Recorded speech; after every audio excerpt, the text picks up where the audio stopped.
I just got back from my second or either third river trip, and the ski is still running absolutely fantastic. So if you want to see how I took this $100 almost abandoned jet ski that was locked up with no spark and turned it into a running jet ski that has almost no issues, be sure to watch this whole video. So I just bought this Honda F12 jet ski. It was locked up when I got it, but you could rock it the opposite direction and it would hit a certain spot and it would lock, or it would get stuck.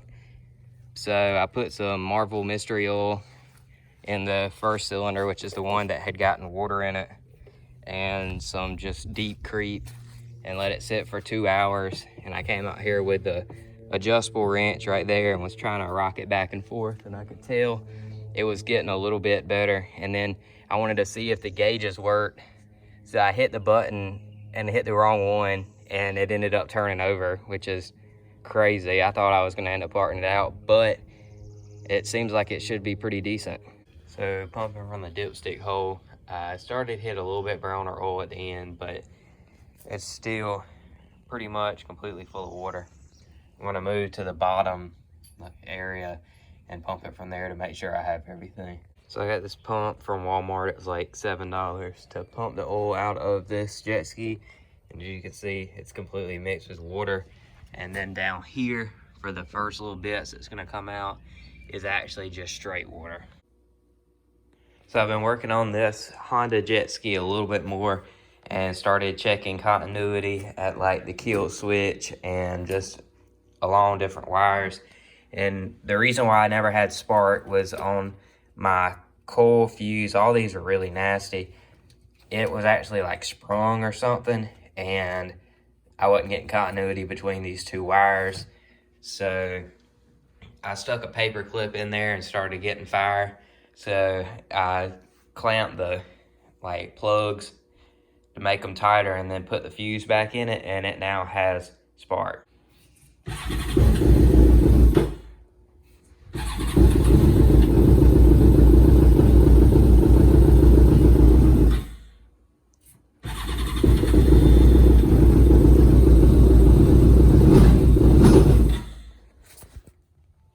So I'm getting ready to take the ECU out of this Honda Aquatrax to send in to Gentune on eBay to get code 25 erased or retuned or whatever it's called. This thing, after about 10 to 15 seconds, goes into limp mode, which won't let it rev over 3,000 RPMs. So I'm going to take this computer out, get this code cleared, and that way I can keep riding. These things are known for it. It's a knock sensor code, but it's almost never the knock sensor. It's actually a circuit in the ECU. So to get to the ECU, you just take the seat off, which just pops off. And you take this back piece, and there's bolts around the perimeter of it right here. Take those out, take that breather and fire extinguisher area out, and then take the bolts out of this left-hand side. And when you take it out, you'll see the ECU right in there. Just unplug it and pull it out. The ECU is now out. All I had to do was unplug these 3 plugs. And if you have a 03 to 07, it's only going to have 2 plugs. But it's just in a rubber sleeve, and I just pulled it out. And before I did that, I did unhook the battery just to make sure nothing bad could happen. So I just got my ECU back from getting the code 25 deleted. As you can see, they drill a hole here and then there and right here. And I'm not sure exactly what they do, but it's supposed to bypass code 25, and that way it takes it out of limp mode and you never have to worry about it again. So I just got these seals for this jet ski. I got one for the front box area that goes under that right there. And then I have these 2 seals that go along the outside of this. And what I'm going to do is just peel the old ones off and stick these on. If you don't want to buy the Honda one, I'm sure like a window seal or something from Lowe's would work. But I just figured I'd go ahead and buy these. These were like $20 shipped to me, so it really wasn't that bad. Here's the part number if anybody wants it. That's for the side panel. That's for the front. They're both the same thing for the side panels, so you don't have to worry about different part numbers for that. But this is what it looks like when you put it on. It's just a seal. There's nothing too special about it.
So I'm gonna try and polish all this hood right here. I tried polishing this area, and as you can see, it's a lot shinier. I'm using this butter wax from Chemical Guys. I tried using it on the gel coat along the bottom here, but it actually stains the gel coat yellow to a point.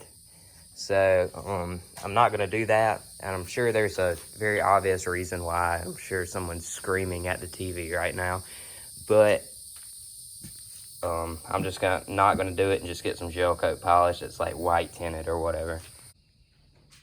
So I got this pretty much wiped off. There's still some residual on it because it hadn't fully dried, but it looks a good bit better. And then I got the idea to try like a headlight restoration kit, because it's pretty much the same thing as wet sanding. On a little section here, it was completely white, and now it looks good. So I'm gonna try and use this. It's just like a cheap turtle wax kit. I thought it worked pretty terrible for headlights, so I'm gonna use it to wet sand these plastics. I actually started wet sanding it now because I figured out how good that was going. So all this is starting to turn back red. And then all of this, like stain there and all, should come out too. So this is what it's looking like now. I've done pretty much the best I can do with the wet sanding and the buffing on this piece. I don't know what all these scratches are from. That's kind of bizarre, but whatever.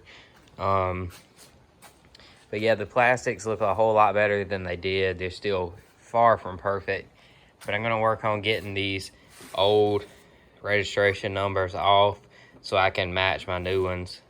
So it'll be legal now. So I got this eraser wheel. I want to see how it works. I've never used one, but I've heard they work pretty good.